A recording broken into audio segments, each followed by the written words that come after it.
Todos los años, millones de personas mueren de hambre en este planeta. Y sin embargo, este planeta rico desborda riqueza. El orden del planeta es mortífero y absurdo.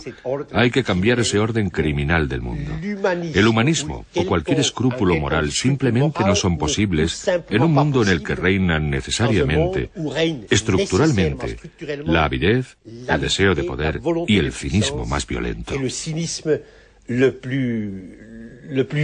El derecho a la independencia, el derecho a la soberanía, es hoy por hoy un lujo de los países poderosos, de los países ricos. Cuando los países pobres ejercen el patriotismo, ese patriotismo se convierte en populismo, o peor todavía, en terrorismo, y constituye una amenaza para el mundo. Entonces nosotros no tenemos el derecho de defendernos, solo tenemos el derecho de aceptar lo que otros deciden por nosotros. Y esos otros son los que ejercen el gobierno mundial. Los verdaderos amos del mundo hoy en día, en primer lugar, son invisibles. No están sometidos a ningún control social, sindical, parlamentario. Son hombres en la sombra que detentan el gobierno del mundo. Detrás de los estados, detrás de las organizaciones internacionales, hay un gobierno oligárquico de muy poca gente. Muy poca gente, pero que cuenta con una potencia, una influencia, un control social sobre la humanidad, como jamás un papa, ni un emperador, ni rey alguno han tenido a lo largo de la historia de los hombres. Pero ¿quién es este asesino serial que mata todo lo que toca?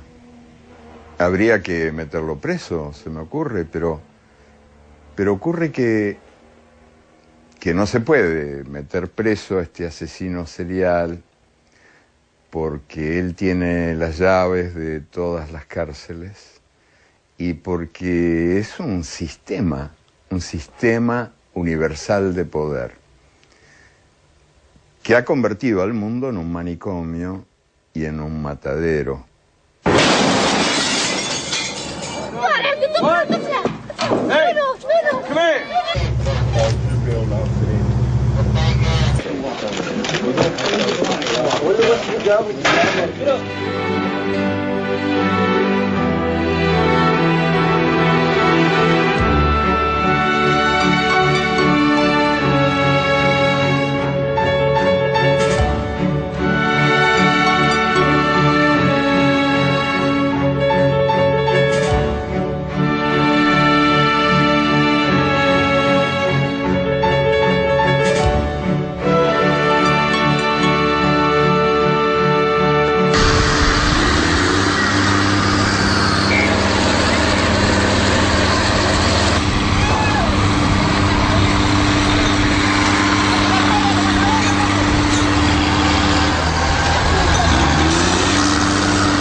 La miseria más extrema se hace visible en distintos escenarios del planeta, como este basurero del que se alimentan 500 familias desheredadas en Honduras. Son visiones obscenas y repetidas de un mundo que durante los últimos 20 años ha cambiado de forma vertiginosa. Al cabo de más de 4 décadas de Guerra Fría, el combate entre las utopías capitalista y comunista se saldó con el desmoronamiento del bloque socialista, y la confrontación político-militar entre el este y el oeste era reemplazada por una profunda división económica entre el norte y el sur. Desde la caída del muro de Berlín, las fronteras internacionales ya no separan a sistemas políticos o modelos sociales opuestos, sino a naciones enriquecidas y pueblos empobrecidos. El actual telón de acero está en las barreras que contienen a los inmigrantes como infranqueables puertas de un norte opulento gracias a la explotación del sur. Un nuevo orden mundial, tan rígido como el anterior, se ha establecido bajo el control de todopoderosos grupos multinacionales de capital. Un sistema universal de poder con el credo del neoliberalismo como ideología que ha encontrado su principal enemigo en una devastadora violencia terrorista. Un modelo extremadamente injusto, en el que desaparecen los viejos sueños políticos y cuyo análisis resulta urgente.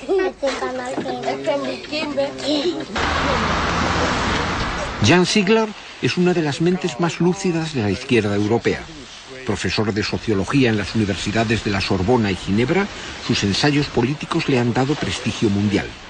Desde hace años, sus análisis radicales resuenan en el seno de la Segunda Internacional y sus informes como relator de Naciones Unidas constituyen inapelables actas de acusación sobre la injusta distribución de la riqueza. Eduardo Galeano es uno de los intelectuales más respetados de la izquierda latinoamericana.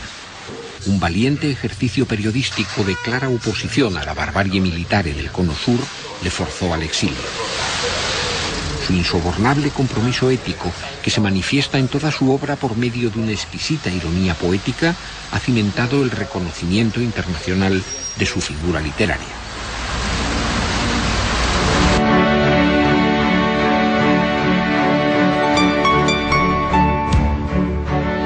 Las voces críticas de Galeano y Ziegler se cruzan para desnudar y retratar el implacable sistema de poder que parece consolidarse en los comienzos del siglo XXI. Y a sus juicios se suman los de otras personalidades, como el dirigente campesino colombiano Héctor Mondragón, los misioneros españoles en África José Collado y Ángel Olaran, el jurista norteamericano William Woodman, la exministra de Cultura de Malí, Aminata Traoré, el juez español Baltasar Garzón o el escritor argentino Ernesto Sábato, en el intento común de examinar el nuevo orden del mundo.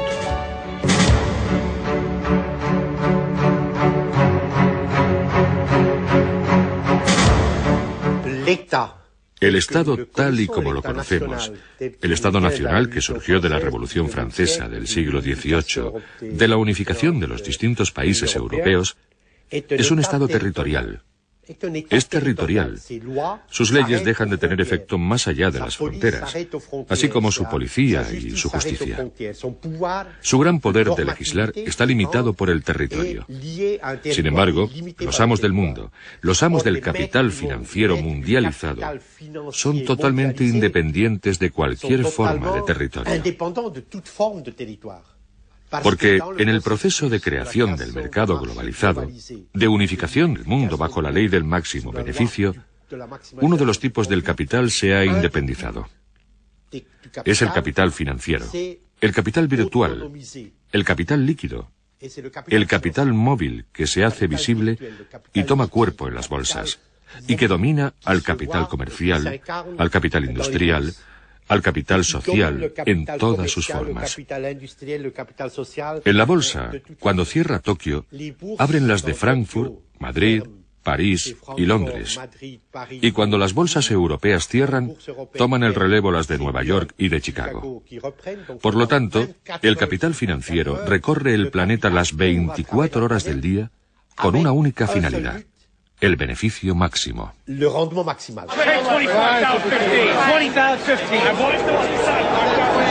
En Estados Unidos vemos que los mismos ejecutivos que son de las mesas de directores del grupo Citibank, que son la Chevron, que es la Monsanto, que pertenece a ese mismo grupo, que es la General Dynamics, que es la de Roosevelt, que es la Halliburton, que es la del vicepresidente Cheney, es decir, los mismos que han sido presidentes, gerentes o miembros de las mesas de directores son hoy el staff del gobierno de los Estados Unidos.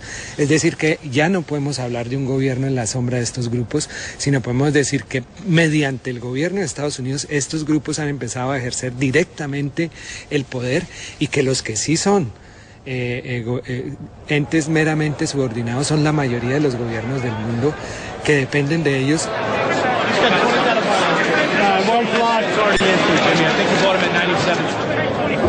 La globalización es una inmensa mentira.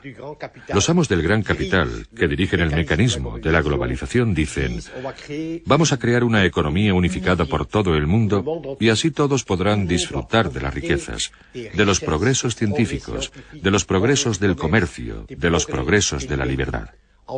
Lo que sucede en realidad, si observamos la economía, es que existe una economía de archipiélagos que la globalización ha creado. Existen algunos islotes extremadamente ricos, extremadamente poderosos, y continentes enteros que desaparecen en la oscuridad. No hay duda de que entre las organizaciones interestatales visibles, que están en la vitrina de la globalización, 3 organizaciones son las más poderosas, que dominan, que regulan los acontecimientos económicos. Son el Banco Mundial, el Fondo Monetario Internacional y la Organización Mundial del Comercio. Son bomberos pirómanos y son fundamentalmente organizaciones mercenarias de la oligarquía del capital financiero invisible mundial.